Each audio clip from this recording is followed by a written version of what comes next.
Palakkad car പൊട്ടിത്തെറിച്ചുണ്ടായ അപകടത്തിൽ പൊള്ളലേറ്റ് ചികിത്സയിലായിരുന്ന 2 കുട്ടികൾ മരിച്ചു. 4 വയസ്സുകാരി എമിൽ മേരിയും 6 വയസ്സുകാരൻ ആൽഫ്രഡ് മാർട്ടിനുമാണ് മരിച്ചത്. കൂടുതൽ വിവരങ്ങളുമായി പാലക്കാട് നിന്നും ശ്രീകുമാർ ചേരുന്നു. ശ്രീകുമാർ, അപകടം എങ്ങനെയാണ് സംഭവിച്ചത്?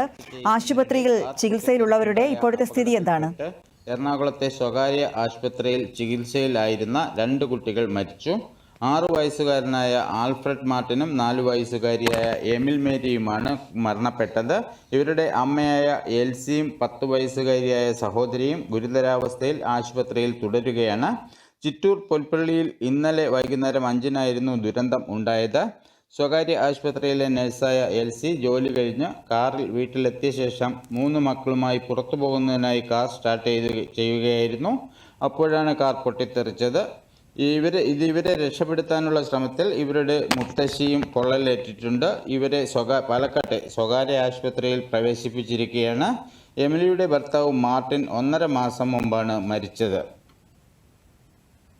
പാലക്കാട് കാർ പൊട്ടിത്തെറിച്ചുണ്ടായ അപകടത്തിൽ പൊള്ളലേറ്റ് ചികിത്സയിലായിരുന്ന 2 കുട്ടികൾ മരിച്ചു. കുട്ടികളുടെ അമ്മയും സഹോദരിയും മുത്തശ്ശിയും ആശുപത്രിയിൽ ചികിത്സയിലാണ്. വിവരങ്ങൾ നൽകിയത് പാലക്കാട് നിന്ന് ശ്രീകുമാർ.